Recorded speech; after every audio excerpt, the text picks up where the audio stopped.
Well, greetings everyone, and welcome to another episode of Healing Ties 2.0, featured on the Whole Care Network and on UK Health Radio, the world's #1 talk health radio. I'm your host and presenter, Christopher MacLellan.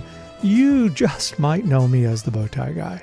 On this episode, we visit with author and bedside singer, Rev Linda Bryce.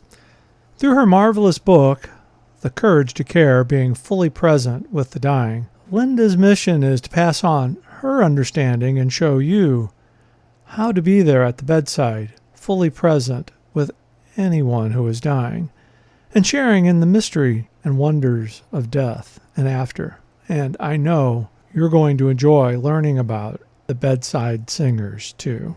Let's enjoy my conversation with Linda, and we'll see you on the other side of the show. Well, greetings, Linda, and welcome to this episode of Healing Ties 2.0. It is great to visit with you today. Thank you, Chris. It's a joy for me to be here. No, we have some connections that are friends, and now we get the opportunity to chat, and I already know we have synergy, but what our listeners don't know is how are you creating Healing Ties? So if I say this in a shortened way, I'd say by being a compassionate companion on someone else's journey. It's something we can all do and be. And that's by being at the bedside, and it's by singing at the bedside. So those are the two main messages I was hoping to impart through my book. Yeah, compassionate companion. I've done probably 300 Healing Ties podcasts over the years, and I have never heard that those two words put together. How beautiful, compassionate companion. This is someone else's journey. The companion part of this is someone else's journey. We're not there to fix. We're not there to solve. We're there to, Ram Dass said, we're walking each other home. And I remember writing a sentence, something like, our burdens are made easier when someone is with us. Now, what kind of a companion are you, though? Well, that's the $64 million question. That's where the compassionate part comes in. Right. Are you someone who is there, but is there perhaps physically? I mean, you are physically in the space. Right. But you're not really with that person. Or you resent being there. I've sung it at bedsides and visited at bedsides where there is sometimes family present, for example. And the family is talking about who's going to get mom's boat when she dies. They're sitting there checking their phone the whole time. The compassionate part is, what are we doing? What are we doing internally? You know, what is our intention? What are we sending out energetically? What are we exuding in that space? You know, when you go into a room, you feel what's been going on in the room. Is this a happy place? Is this a down place? Is this an angry place? Atmosphere does play a part in all of this. Somewhere along the line, I found Rumi, a 13th century Persian poet and a Sufi mystic, right? Yeah. Mm-hmm. And a part of one of his writings, he said, the only seeds we should plant are love and compassion. So true. Yeah. And so inside of me, so stepping back, before I visit someone, I prepare myself. And there's one particular song I sing to myself, and it's called Open My Heart. Open my heart, let holy love flow through me. That's all I want, coming from me to be received by the one in the bed. It's all about positive energy. And accepting them as they are now. When I tell people what I do, the most often response is, oh, I could never do that. Or I wasn't going to visit someone because I wanted to remember them as they were. Right. Isn't this the same person that you supposedly loved? Why wouldn't you continue to be with them, regardless of how they outwardly may appear at this point? Right. You know, if you read the literature, and over the last 6 years, I've read so many books on by others who have done this work or who have been ill themselves and who have spoken to others, as well as, the classics by Elizabeth Kubler-Ross and other people like her, and Atul Gawande more recently with Being Mortal and so Fabulous. forth and so on. Yeah. There's a universal, I would call it lament, that goes through all of that. Are individuals who feel isolated, who feel abandoned. Yeah. They want a companion on their journey, and whether that's in the home or in a facility, and I'd suggest even more so in a facility. So most of my visits have been to nursing homes and long-term care facilities. Putting the best face on that situation. Nevertheless, there is never enough time for staff to be spending time with the people who are living there. Right.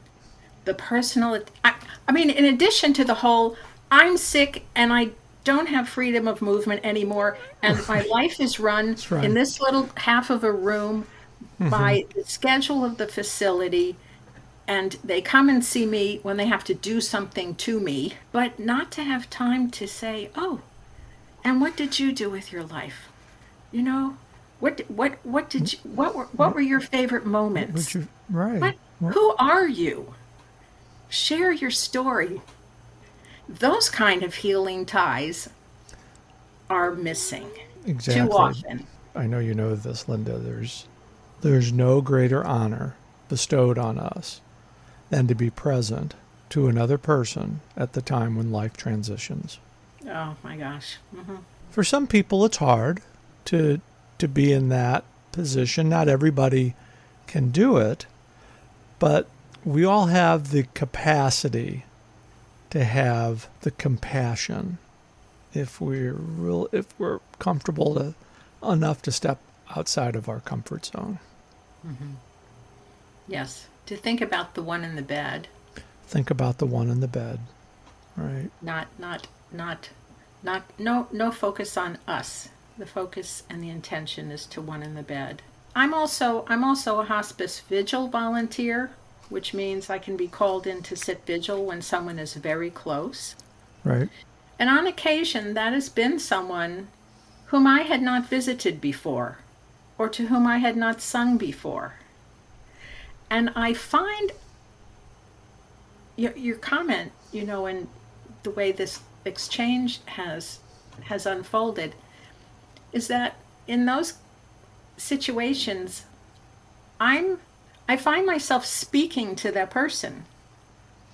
Who are you? Right. I wish I knew who you were. And I wonder if you did such and such. And I can't know what your inner journey is right at this moment, but I'm here for you. And the comfort that transmits to the person in the bed, while can't describe it personally because I have not been in that position, I think I know cognitively how I would feel, and that would be a feeling of joy, happiness, that somebody is there with me, participating in this transition. That is the message I took away from Gawande's book, this No One Alone. Right. And it came to me as I finished his book, and my being a threshold choir singer or a bedside singer, we have different monikers for this. Right. Is a companion initiative, No One Without Song. No one without song. Yeah. And so this is my latest push, thrust, I want to spread the word about the power of song at the bedside and to encourage those for whom this fits to think about beginning or joining groups who sing, who can be at the bedside. And I would say it's not always on the deathbed, right? That's one thing I address early on in my book is what I ask the question, what image came to your mind when I mentioned the word dying? And I say probably it's what we most often call on your deathbed. We nevertheless visit individuals who are much earlier in their journey. Right. You know, if they want a visitor or if they want singing for comfort, for reassurance, for consolation, we're there. They may still be ambulatory and alert. And I walked in on this one woman in a state south of us, and I often go alone first to meet the person and to explore the space and the facility and the individuals and so forth. And we're having this wonderful conversation. It probably helps that I've been described as someone who can talk to a post. And out of nowhere she says, "I'm dying." And I'm okay with that. I said, okay, fine. And we went on with our conversation. So, you know, we sang to her off and on for probably 6 months. It isn't only during the last weeks or days. Right. Right. And you said something that just really hit home with me, and I'm going to have to paraphrase this here. Knowing, having a plan. What would you like? Would you like to have singing? Would you like? I feel privileged to not only have this conversation with you, but all the caregivers that I've talked to over the years since Richard made his life transition. Mm-hmm. And what's common across the board is that these conversations about transitions don't often happen until we're kind of like right in the middle of it, and people just don't know what their loved one, care partner, whatever word you want to use, what their desires are. And you know, the message we try to impart on people is that if you just find a way to have this conversation as early on as possible, it makes a difficult situation just a tad bit easier for everybody involved. Mm-hmm. Yes. Since doing this work more recently, over the last, probably only the last year or so, I've learned about another organization called The Conversation Project. Their mission is to get people having conversations about their end-of-life wishes. And so I'm now what's called a champion, quote unquote, with them, giving presentations on how you might begin conversations. Oh, I love that. Yeah. And you're right. How do we know what someone wants unless we've talked about it? How do you know? You know, you're just kind of getting. You're at this.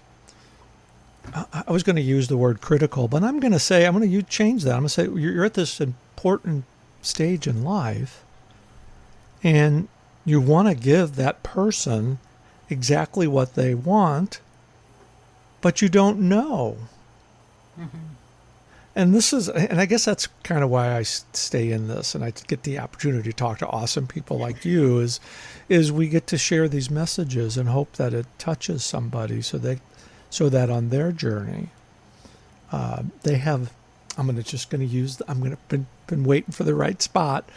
They have the courage to care, to be fully present with the dying, and you've captured it so well in your book, and especially in the title. Being Thank fully you. present. Yeah. And I'm not, obviously, I don't, not in a Pollyanna world. It's not everybody can do this. It's not, but it's important to recognize what your comfort zone is, so that, again, you can make plans. I don't know. That's why we connect so well. It's But let's talk a little bit about your book. Tell our listeners about your book, the title. I know it just kind of encompasses your work, but it's always good to hear it right from the author. Yes. So the courage to care, being fully present with the dying. To care about all of life. All of life. And the courageous part of that is all of life, which also encompasses the end of life. You mentioned stepping out of your comfort zone. Right? If we haven't ever, and this is also a function of our culture, which I'd suggest is beginning to change a bit. COVID has definitely changed that. Yeah. That, and over the last 50 years, with hospice being introduced here in the U.S., and then palliative care, and more recently the home funerals and green burials. I mean, there seems to be this gradual shift that in these other ways we're beginning to address how we personally, just because we're a friend, just because we're a neighbor, just because we're a family member, we don't need any credentials after our name. Right. That's not to say that training and study doesn't open up and introduce you to more. In olden times, you grew up with death in the home, the extended family, you were taking care of each other, the elders became sick, you nursed them, they died at home, you saw them to their last breaths, you perhaps honored them with the sacred washing of the body, with getting them ready for burial, and you carried them out. We don't grow up anymore with that tie, right, to all of that. And so I'd suggest that the courage comes from going past your feeling uncomfortable. right. And aren't we always uncomfortable? Maybe not always. Most often uncomfortable when we're engaging or about to engage in something for the first time. Right, because you don't know what, it's like. And even in my book, I say this is to help prepare you to know what to expect. These are options. These are ways that you can be a compassionate companion and have a healing connection with this person. And I cannot give you the experience. You have to Yeah, go. you have to You go. just have to go. Well, I'll just use a Nike phrase. Just do it. So That, I say that in the book too. I know. Just do it. Just It does have to do it. And I would suggest that when you just do it, you realize that all of those imaginary fears that you had built Right. up and built up and built up Imaginary fears, were right? just that. We're just that. We're just that. Imaginary fears. I'm wondering, Linda, why, cultures obviously are different Yes. across the globe, but I wonder why in our Western culture, because I've had the opportunity to talk to folks in the Mideast, and I just feel blessed that I've had this opportunity to talk with people that have different viewpoints on this and are comfortably present. But it just seems like in our Western culture as a whole that this is like almost like a taboo subject that we sweep under the carpet and we don't deal with it until we're right in the middle of it. I just have never understood why it's so hard for us in the West to have these open conversations about something that's an important part of life. That is a part of life, right? There's no one answer why. Mm-hmm. There's no Right. one. There's no no one one answer. The way we live today is different. Our families aren't together. We travel to where we need to earn a living. We're focused on that. We're focused on the living part. We have more emphasis on youth and the burdensome caring Mm-hmm. of those who are aging and ill. We have amazing medical developments, Right. which some of us cling to the absolute last breath. Because why? Because we want to extend life. We need to be here. And that has created its own challenges. That's a whole that is Another- a whole business industry in and of itself. And another reason why conversations need to happen before someone is in ICU, before someone is in an emergency situation. Yeah. Yeah. What is important to you? When I do those talks for the Conversation Project, the question is, what matters most to you? So, what kind of activities are a part of your daily life? What does a good day look like for you? Mm-hmm. And once you begin to think about that, so the first conversation is we're kind of going off the book, and yet we're not exactly. But the first conversation is with yourself, is with myself. Mm-hmm. What do I want? Why is that important? Mm-hmm. All of those forms that we have now. Right. And I certainly lived through that. I remember being in law school when it was the Karen Quinlan and Karen Ann Quinlan and Terry Schiavo and the battles. This is another reason why you need to have conversations, because family members disagree. Please, family members, and sometimes vehemently. And if you have one person saying, I want to do this for Dad, and you have the other person saying, no, I want to do this for Dad, you're wrong. Who's lost in all of this? Dad and what Dad wants. That's right. Because as I've learned over the years, where there's a will, there's a family member. Oh, I have haven't heard that. But it is so important to have those conversations before. There's so many people. They're having these conversations in the back of an ambulance on the way to the hospital, in the middle of an emergency. And what happens when that is going on?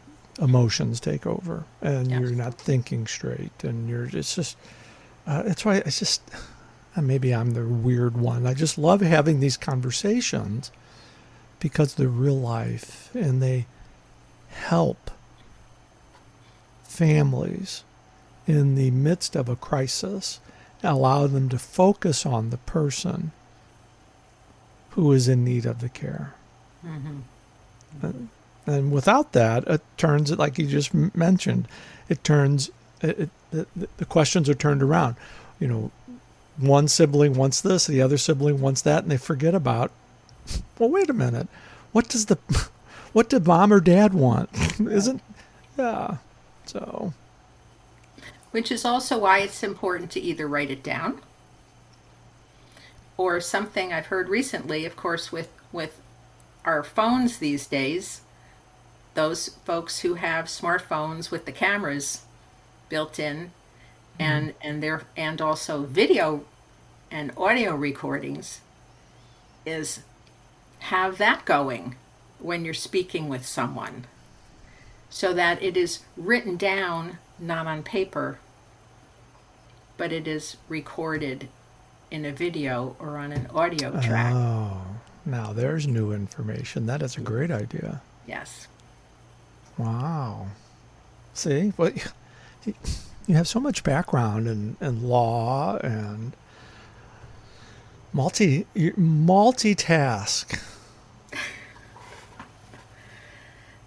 And I love to sing. Music has always been a part, and my children would say, "Ma," because I'm a lyric person. Mm-hmm. If I can't understand the lyrics, the song I'm not interested. No. I want to hear what the lyric is. Yeah, because music does have a way of touching us. Oh, yes. At one point I thought of writing a book just on music and healing. But there's... That could be... I know, that's... But there is a chapter entirely devoted to music.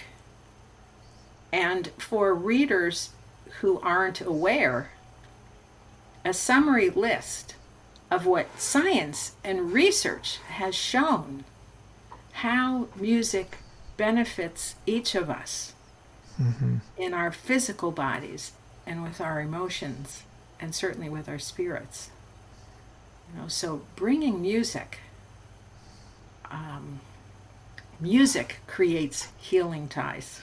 Music creates healing ties. And I think this is a great spot where we can take our break. And if we come back from the break, two things. I'm going to put you on the spot and ask you about one fun fact about you. And then after that, we can really dive into the music aspect and the Bedside Singers, because I just think that is... I have some stories to share about that with you also, but I'm just excited about what's going to come up in the second half. So that sounds great. You're listening to Healing Ties, featured on the Whole Care Network and on UK Health Radio, the world's #1 talk health radio. We'll be right back.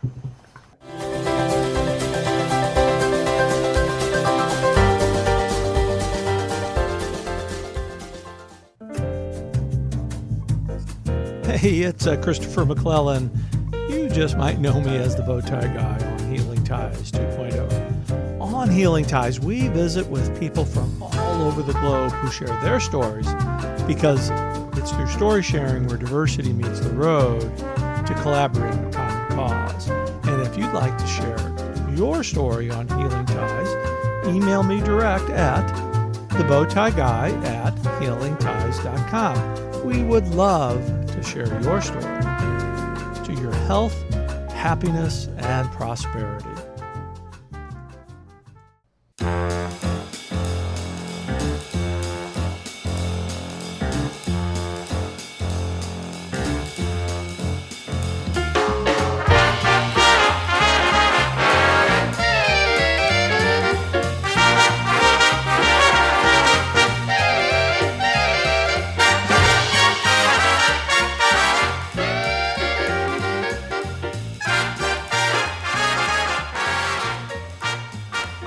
Well, welcome back, everybody. We are continuing our delightful conversation with author Linda Bryce. And Linda, I'm sorry I have to tell you this, but you're on the spot. This is the time where everybody's on the edge of their seats, wanting to know that one fun fact about you that will be etched in their memory as they listen to this episode of Healing Tie. So the microphone is all yours. I settled on something that has nothing to do with death and dying, and I will shorten the story. Before children, my late husband and I used to go canoeing in the boundary waters of northern Minnesota. And on one of those trips, we're gliding across this glassy long lake, and on the right side was this tall rock cliff.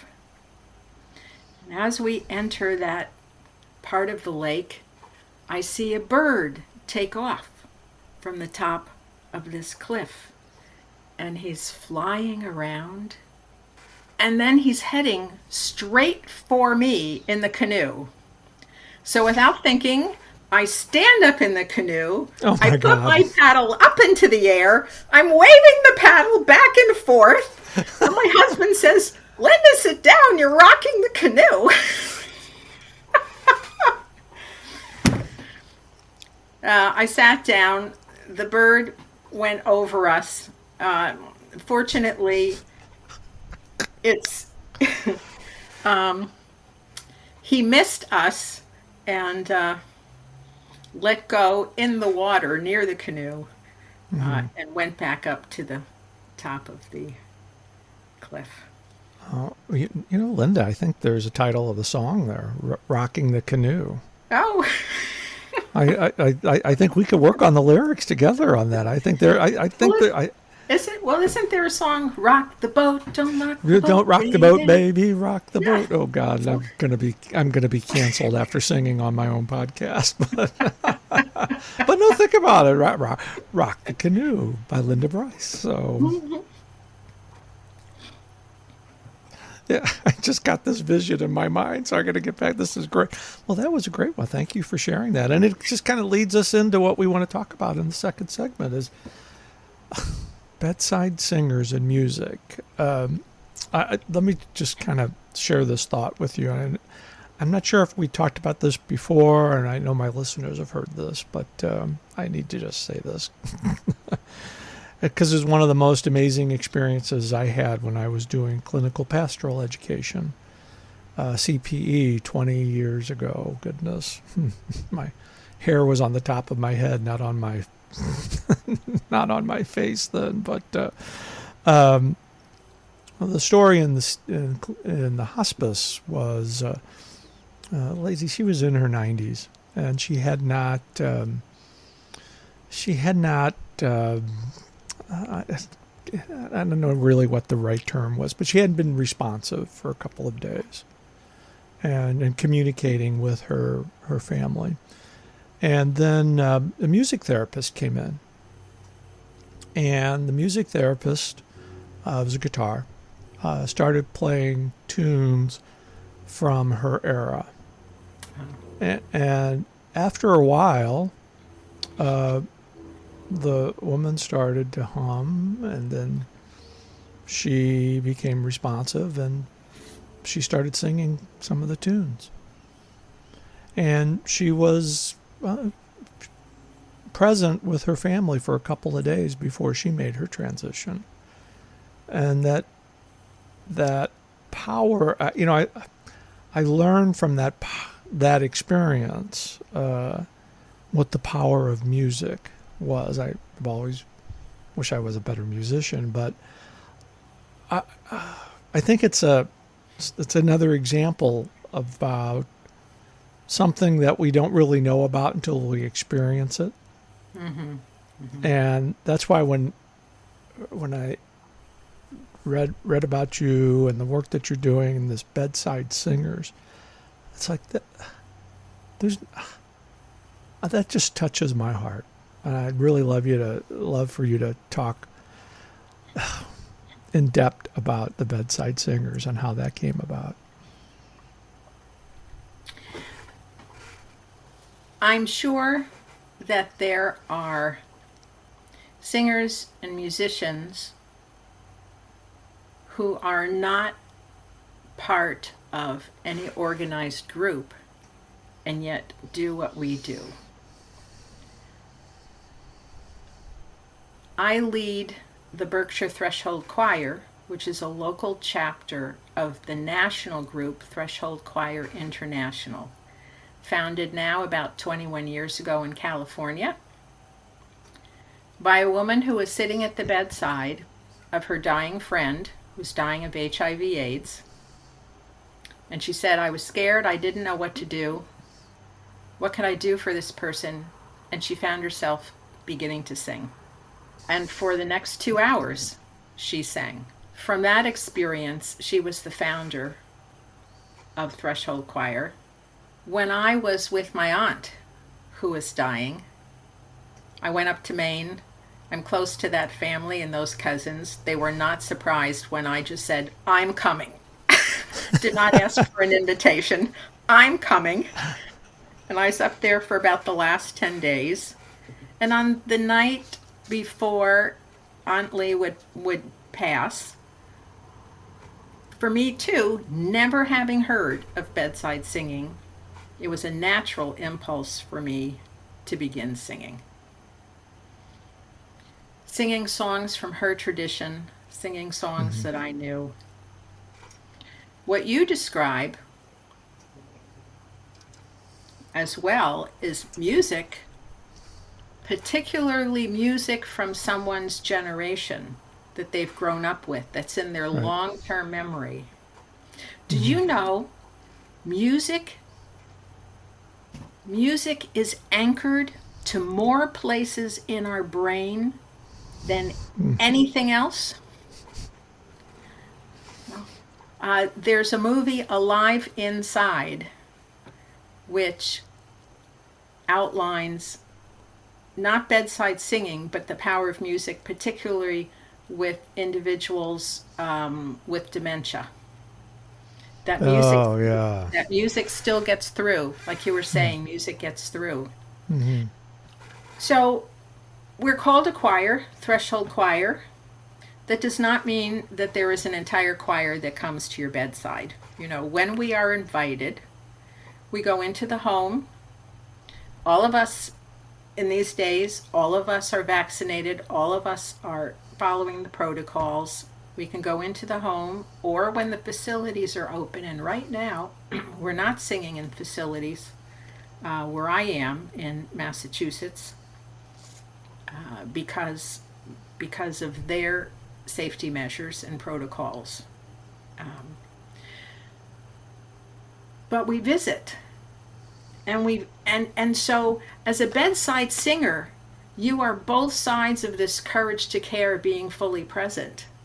You're there as a visitor, and you're able, and as a compassionate companion, and you're bringing song. It's just an amazing intersection of both of those. We sing a cappella. Oh, I love that. I love that. And there are at least 2 who go so we can do harmony. Mm-hmm. Actually, yesterday I had a rehearsal here for our group at my home. And I think last month, there was an article in the paper about us. And so I've been receiving inquiries and we have several new members. It gave everyone chills to be able to be together, singing through masks, social distance and all that, but Right. being together, rehearsing in 3-part harmony. And the newest member said, "Oh, are you the group that recorded that CD? It sounds just like them." I said, "No, actually not." But so when we begin singing, we can see the change in people. Right. We can see how they become calm, how they're not anxious anymore, how their restlessness and their darting is settling in. Their breathing becomes more regular. Those who haven't been able to rest, to sleep, do that, because we say to them, this is our gift to you. We're here to sing to you. And you don't need to remain awake. You don't need to do anything except receive. Receive these healing vibrations. Receive the song. One woman, I recall, there's so many stories, and I have stories in the book as well, but one woman was newly on hospice, and when we showed up, the hospice nurse said, "Oh, I'm so glad you're here. So-and-so hasn't stopped crying." So the other woman who came with me that day, we began singing.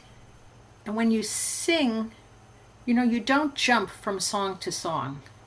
You can use a song almost as a calming mantra, just singing the same song, repeating it, and allowing. You can feel the whole vibration in the room, the environment change.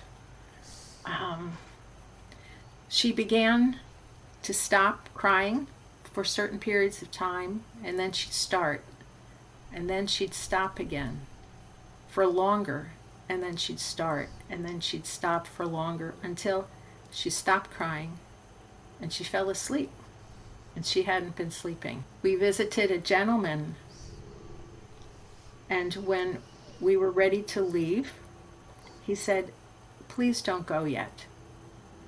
Okay, so we sat there quietly, and he said, "I could feel the love. Wow. I could feel the love. Please come back." And I said to him, "We will come back for as long as you're here." And that's what we want. That's what we want for each person to whom we sing. And it's not just the one in the bed. Family members are consoled. I mean, the vibrations go out. Staff come to the door and will stand there until we finished. And I had one woman say, as she was exiting the room, she said, "Well, that sure satisfied my soul." And then she finally left. Because this impacts life transition, impacts everybody. Mm-hmm, yes. And obviously the one, the one who is making the transition obviously is most impacted, but everybody around the family, and even in the hospices, while it takes it's a special calling to work in a hospice, you still are, your human element still needs to be supported. And that's where this beauty of song comes in, because everybody can get in touch with the meaning of the lyrics and the song, and being present and being a compassionate companion. So that's what I'd like to do with this No One Without Song initiative. Is yes, there are places, geographic areas, where there are many singers, there are many groups, and there are other areas which haven't been reached yet. No one without song. Mm-hmm. Mm-hmm. I want to be involved. Yeah, that would be wonderful. Do you need a baritone? Well, of course, the idea is to get so many other people involved in doing this. And for those who cannot carry a tune, and I have had two very good friends. I'm real good in the shower. Who love to sing. And this is years ago. One Sunday, I was standing next to one of them in church, and anyway, it was a challenge for me to be able to sing. Nevertheless, it doesn't matter. You can always bring singers in. You can use recorded music, or if that person enjoys your voice anyway, everybody's ear is different. That's right. It doesn't matter what you sing. It's about being present. It is. Yeah. Oh, goodness, Linda. I could speak for you for like the rest of the day tomorrow and then the day after tomorrow about all this. But, oh, goodness. And I have a sneaking suspicion we're going to do more. But now let all our listeners know how they can find your book, more information about your great work, and how they can get involved. Sure. Thank you. No one without song. Right. The easiest way is to go to my website, www.thecouragetocare.com. There you can find a direct link to the book, or The Courage to Care, Being Fully Present with the Dying, or ask for it at your local bookstore. You can ask me questions. I'll get back to you. You can grab a freebie that I offer on how to ease and honor the one who is dying and make their death a bit more easier. Yes, so I would love to be your compassionate companion on however our journey unfolds together. Linda, thank you so much for spending the time with me today and for the great work that you're doing. And you certainly are someone who's creating healing ties. Thank you so much for this time today. Thank you, and blessings. Whether it's an unexpected life-ending diagnosis, a loss of employment, or even the loss of the ability to go places and see people, the presence of another alongside us offers reassurance and confirmation of our values and membership in a circle of compassion, caring, and love. And through the great work of Rev Linda, she is helping us keep love in our hearts, because love is music for the soul. And I'd like to thank you for joining us today for this episode of Healing Ties 2.0. And if you'd like to share your story on Healing Ties, email me direct at thebowtieguy@healingties.com. We would love to share your stories on Healing Ties. I'm your host and presenter, Christopher MacLellan. I've created a life to love after caregiving ends by being with awesome people like you. And be sure to subscribe to Healing Ties wherever you listen to your favorite podcast. We'll see you for another episode of Healing Ties real soon. Take care. Bye for now.